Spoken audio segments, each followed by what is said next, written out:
Ariel, dunia solo leveling itu jauh lebih kelam dan sinis dari apa yang diajarkan ke kita di season pertama animenya, agar kalian mengerti. Kita sudah terbiasa membagi alam semesta ini menjadi hitam dan putih.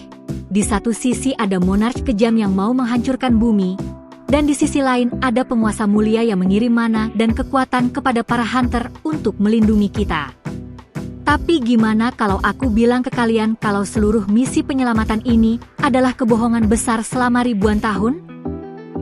Sialan, mereka yang disumpah umat manusia sebagai malaikat pelindung, sebenarnya adalah dalang di balik kematian miliaran orang, seperti yang sudah jelas sekarang. Mereka gak pernah peduli buat nyelamatain dunia kita. Mereka cuma manfaatin bumi sebagai pari pertahanan berlapis dalam perang kosmik mereka yang gak ada habisnya. Dan kalau kalian mau tahu kebenaran bajingan yang disembunyikan sang arsitek sistem dari Sung Jinwoo dan kenapa dewa-dewa di alam semesta ini cuma layak dibenci, kalian wajib nonton video ini sampai habis. Anjir, di channel kita sebenarnya sudah ada arsip rahasia yang berat tentang banyak dunia, dan supaya kalian gak bingung, langsung saja pergi ke bagian playlist kita, di mana sudah ada playlist khusus solo leveling yang menunggu kalian, dan juga analisis dari judul-judul kultus lainnya, agar kalian mengerti. Subscribe, aktifkan loncengnya, dan mari kita bongkar topeng dari dewa-dewa palsu ini. Untuk memahami besarnya tipu daya ini, kita harus kembali ke awal mula segalanya dan melihat siapa itu makhluk absolut. Waduh, orang ini bukanlah seorang pencipta yang menyayangi kita, seperti yang sudah jelas sekarang.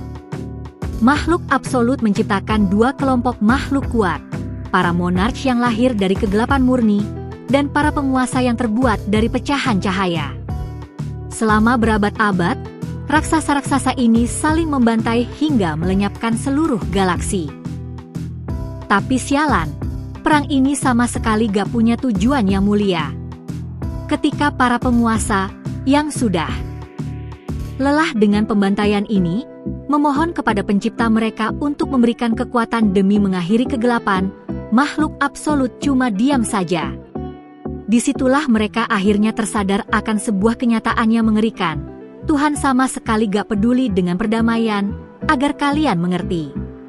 Bagi dia, perang itu cuma tontonan hiburan, kayak pertarungan gladiator tapi dalam skala kosmik.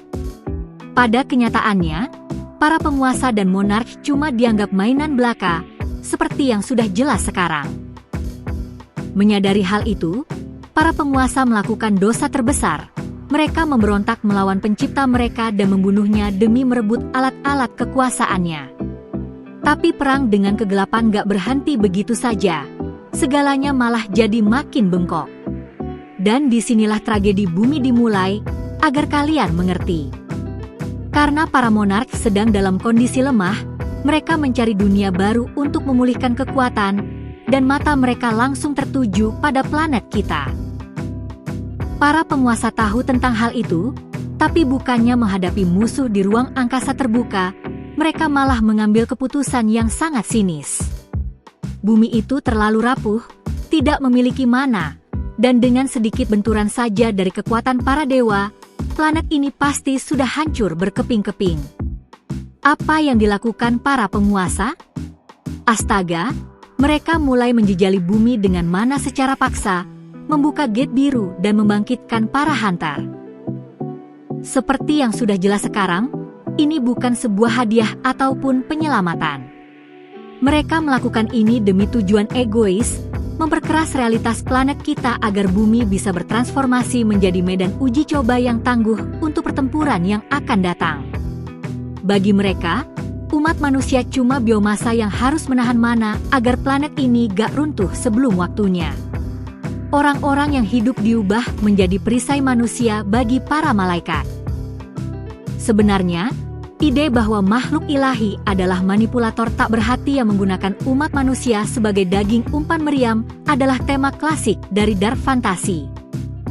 Agar kalian mengerti, ini mirip banget sama lore dari dunia-dunia kelam lainnya di mana di balik sihir yang indah sebenarnya ada kontrol total yang mutlak.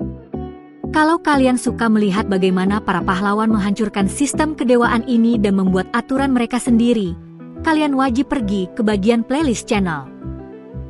Di sana, playlist Mushoku Tensei dan Tsukimichi sudah menunggu kalian, di mana aturan dunia di sana juga ternyata cuma lelucon, dan para karakter harus bertarung demi hidup mereka melawan takdir itu sendiri.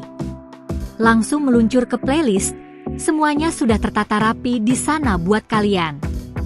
Di Solo Leveling, sistem kontrol palsu ini dikendalikan oleh sang arsitek, makhluk misterius yang membangun sistem agar Sung Jinwoo bisa naik level.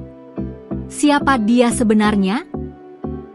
Sialan, si arsitek ini ternyata adalah seorang pengkhianat di antara makhluk mistis yang membuat kesepakatan dengan Monarch Shadow terdahulu, Ashborn, seperti yang sudah jelas sekarang. Ashborn mencari wadah manusia dan sang arsitek mengincar keabadian.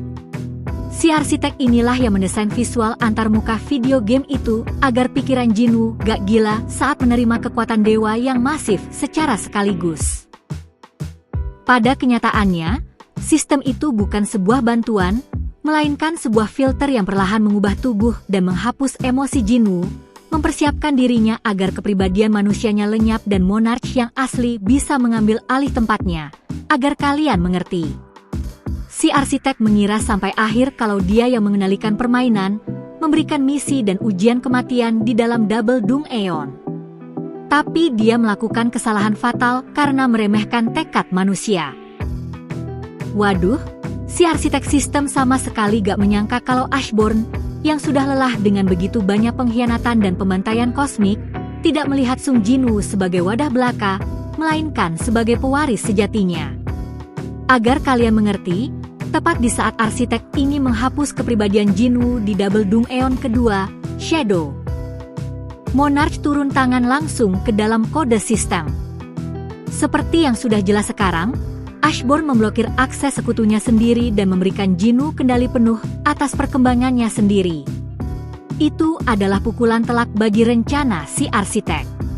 Makhluk yang mengira dirinya adalah dalang besar dan pencipta sihir teknologi terhebat, dalam sekejap mata langsung berubah jadi rongsokan tidak berguna, seperti yang sudah jelas sekarang. Jinwoo menghabisinya dengan dingin menggunakan alatnya sendiri, membuktikan bahwa keteguhan hati seorang manusia mampu menghancurkan sangkar dewa manapun. Tapi bahkan setelah berhasil lepas dari kendali sistem, Jinwoo justru harus berhadapan dengan tipu daya yang jauh lebih besar dari para penguasa. Agar kalian mengerti, ketika para malaikat itu akhirnya turun ke bumi setelah para monarch pertama tewas, mereka menawarkan sebuah kesepakatan kepada Jinwoo. Mereka memberikan Cup of Reincarnation kepadanya, sebuah artefak kuno milik makhluk absolut yang bisa memutar balik waktu selama 10 tahun ke belakang. Seperti yang sudah jelas sekarang, para penguasa menggambarkan hal ini sebagai tindakan kebaikan, sebuah kesempatan untuk menyelamatkan mereka yang telah gugur dan membangun kembali kota Kor yang hancur. Tapi sialan, di balik gestur mulia itu sebenarnya ada perhitungan yang sangat dingin, agar kalian mengerti.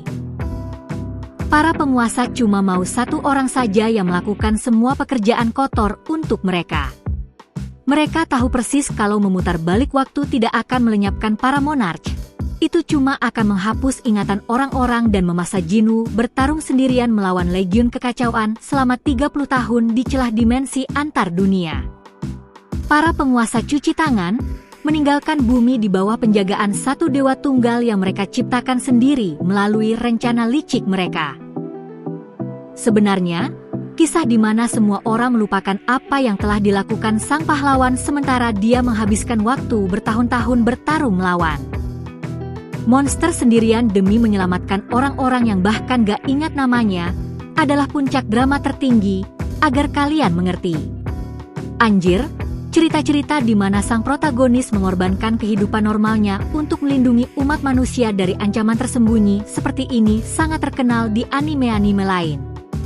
Sebagai contoh, kalau kalian pergi ke bagian playlist channel, kalian bakal menemukan analisis berbobot dari seri seperti Kaiju Nomor 8 atau Chainsaw Man, di mana para hero-nya juga harus berjalan di atas tali tipis antara menjadi manusia atau monster demi melindungi warga sipil.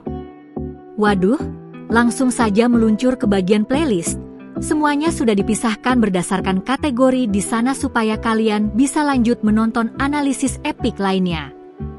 Pada akhirnya, tipu daya besar para penguasa memang berhasil, tapi jalannya sama sekali gak sesuai dengan apa yang mereka inginkan, seperti yang sudah jelas sekarang.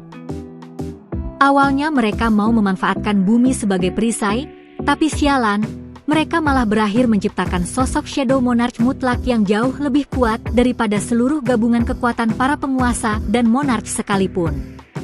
Jinwoo berhasil memenangkan permainan mereka.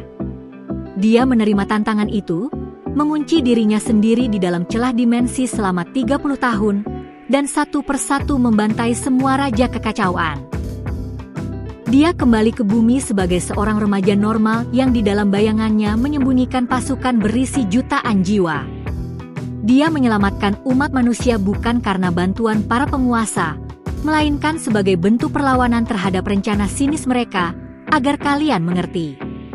Jinwoo melenyapkan gate mereka, mana mereka, dan jejak tangan mereka dari sejarah, memaksa makhluk-makhluk superior itu cuma bisa menonton bumi dari luar angkasa tanpa pernah bisa ikut campur lagi dalam urusan manusia. Tapi kalau menurut kalian sendiri, gimana? Astaga, apa kalian pikir para penguasa itu layak dimaafkan karena sudah memanfaatkan bumi dan menempatkan manusia dalam bahaya demi memenangkan perang mereka? Atau mereka sebenarnya benar dan gak punya pilihan lain demi menyelamatkan alam semesta? Agar kalian mengerti, para fans manhwa sampai sekarang gak pernah mencapai kesepakatan, jadi tulis teori kalian di kolom komentar di bawah. Pesan-pesan kalian adalah cara terbaik agar algoritma memberikan dukungan buat kita dan bikin video ini masuk ke jajaran trending. Biar gak bingung di antara banyaknya konten, langsung saja meluncur ke bagian playlist di halaman utama channel kita. Pilih apa yang paling kalian suka, dan terus ikuti perkembangan Lorenia. Jangan lupa tinggalkan like, subscribe, dan klik loncengnya. Terima kasih sudah menonton video ini, jangan pernah percaya pada dewa-dewa palsu, dan kita bakal ketemu lagi di raid berikutnya.